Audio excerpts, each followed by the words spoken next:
Oui, vous pouvez le laisser là. Alors, on va passer à un deuxième sujet. On va parler un petit peu de géopolitique. Alors, certains d'entre vous connaissent peut-être André Giraud, qui a été un grand spécialiste du secteur énergétique, qui était ministre de l'Industrie pendant le deuxième choc pétrolier. Et qu'est-ce que disait monsieur André Giraud? Il disait: le pétrole est une matière première à fort contenu diplomatique et militaire, avec une valeur fiscale indéniable et accessoirement un pouvoir calorifique. Alors on va justement parler de ce contenu militaire et diplomatique avec notre premier invité, Vyacheslav Yavoutsky, qui est donc expert en géopolitique, spécialiste du monde russe, et qui va nous parler un petit peu de, notamment des relations entre l'Europe et la Russie. Je rappelle que la Russie, aujourd'hui, est le premier fournisseur de l'Europe, avec à peu près un tiers du gaz et un tiers du pétrole. La parole est à vous. Voilà, donc je voulais d'abord remercier Myriam Maestroni pour cette aimable invitation. Et donc je vais tout de suite démarrer parce que j'ai très peu de temps, 10 minutes, alors que le sujet, il mérite, je ne sais pas, des centaines d'heures de débat. Donc je vais essayer de résumer très vite.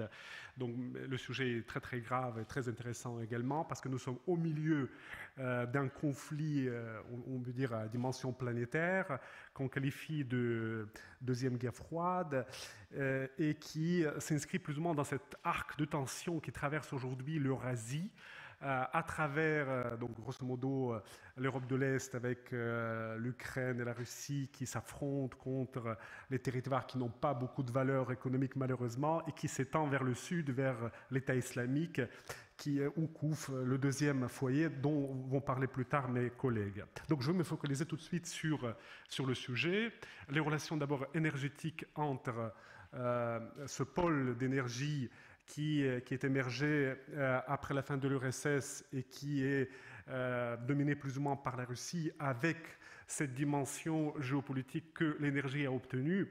Donc je vous rappelle tout de suite dans cette vision radicale et extrême comment l'énergie est vue par Vladimir Poutine qui, lors d'une interview, il a parlé du rôle que le pétrole et le gaz sont en train de prendre dans son projet de puissance lorsqu'il a parlé du fait qu'on n'a plus besoin aujourd'hui des missiles balistiques parce qu'on a des oléoducs et des gazoducs. Voilà, donc ça c'est cette dimension-là. Donc je rappelle très rapidement quelle est la dimension des importations russes aujourd'hui dans l'Union européenne. Donc 40% des importations du gaz, 19% de la consommation. La Russie est également le deuxième fournisseur du pétrole dans l'Union européenne avec 20% des importations et 16% de la consommation et avec l'épuisement progressif mais inévitable des gisements gaziers de la mer du Nord, comment dirais-je, je suis désolé pour les Britanniques et pour les Norvégiens bien entendu, mais la part de la Russie va augmenter, probablement on va passer de 40 à 70%, ce qui signifie une croissance gigantesque de la dépendance qui va se créer entre les deux grands pôles géopolitiques. D'une part, l'Union européenne, de l'autre part, la Russie, qui met de plus en plus en avant donc, l'énergie en tant qu'arme.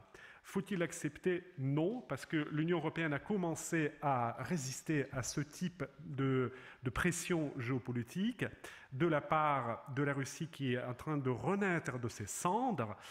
Notamment, je vous rappelle que l'acteur principal, Gazprom, qui est pratiquement le monopoliste en ce qui concerne les importations du gaz dans l'Union européenne, a vu donc une résistance à monter très progressivement lorsque l'Union européenne, Bruxelles, s'est opposée à cette progression inévitable de ce consortium russe, qui s'est opposé également à la création de situations monopolistiques en divisant, en obligeant les pays membres de diviser grosso modo donc la distribution de la production. Voilà, donc ça c'est un bon point, ça c'était un premier point lorsque l'Union européenne a commencé à résister à cet accroissement de la dépendance énergétique.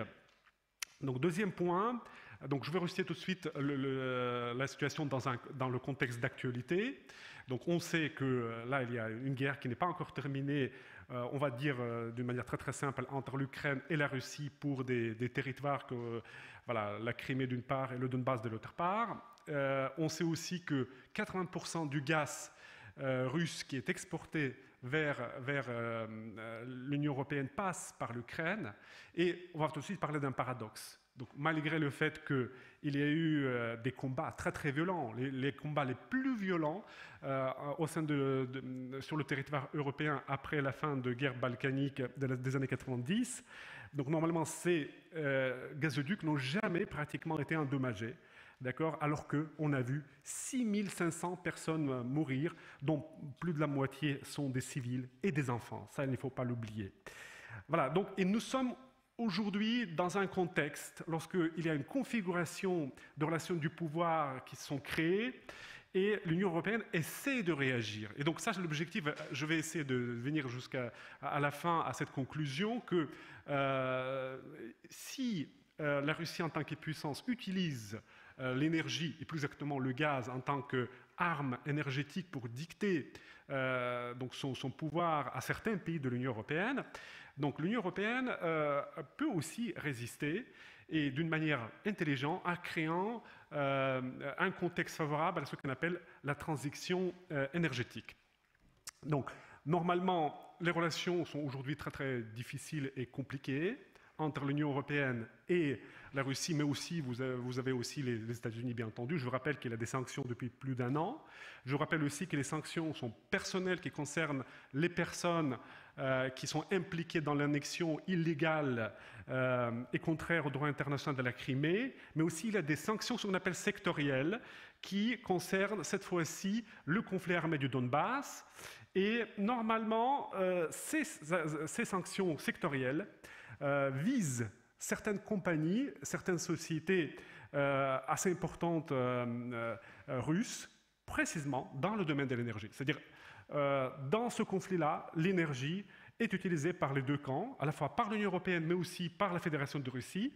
Bon, je vais vous rassurer, donc, nous n'allons pas avoir tout de suite une guerre violente, et il n'y a pas d'agression de chars russes qui vont traverser les frontières et vont aller vers chez nous, mais il y a quand même des rivalités qui sont en train de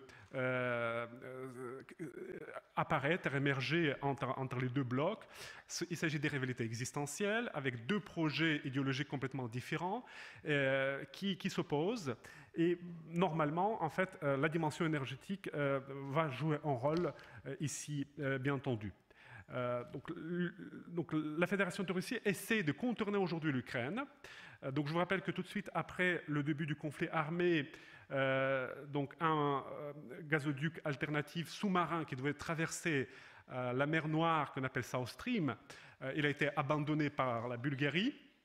Et puis, lorsque Moscou a essayé de faire passer ce gazoduc vers la Turquie, donc en essayant de détacher tout petit peu la Turquie de l'Alliance Atlantique et de ses relations privilégiées avec les Occidentaux, donc elle a échoué plus ou moins. Et puis, donc, n'oublions pas aussi le rôle du gazoduc du Nord, qui s'appelle Nord Stream, qui continue à fonctionner. Et je vous rappelle, il y a une participation allemande assez importante dans ce gazoduc. N'oublions pas également que l'Allemagne est aussi un actionnaire de Gazprom. C'est grosso modo, on va à une sorte de cheval de Troie que les Allemands ils jouent plus ou moins dans ces jeux très très complexes entre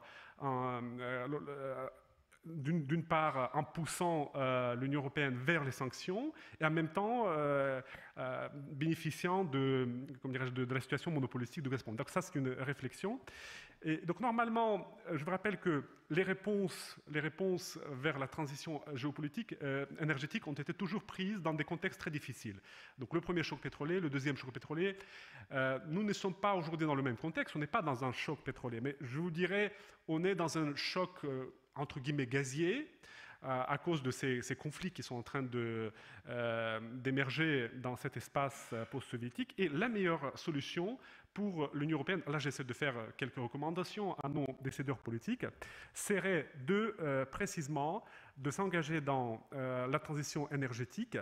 Et donc j'ai suivi un peu la presse russe. Apparemment, depuis quelques années, cette transition énergétique commence à avoir son effet parce que progressivement, l'Union européenne commence, primo, réduire sa consommation du gaz, et du gaz russe y compris. Secondo, l'Union européenne commence à diversifier ses fournitures d'énergie et surtout du gaz. Donc on commence à passer de plus en plus vers le gaz liquéfié et utiliser d'autres marchés. Voilà, donc ça c'est, je voulais juste dire ça. Donc normalement, en fait, comment faut-il traiter cette situation ? D'accord, donc au lieu de, ça c'est mon avis personnel, au lieu de lancer une série de sanctions assez violentes qui n'amènent que des réactions parfois violentes aussi, nous sommes dans une sorte de réaction irrationnelle de la part des Russes qui sont en train de détruire le fromage russe, le fromage français, etc. etc. Lançons-nous dans une politique plus intelligente, dans une politique de transition énergétique, devenons indépendants sur le plan énergétique et surtout sur le plan politique. Vive l'Union européenne. Merci.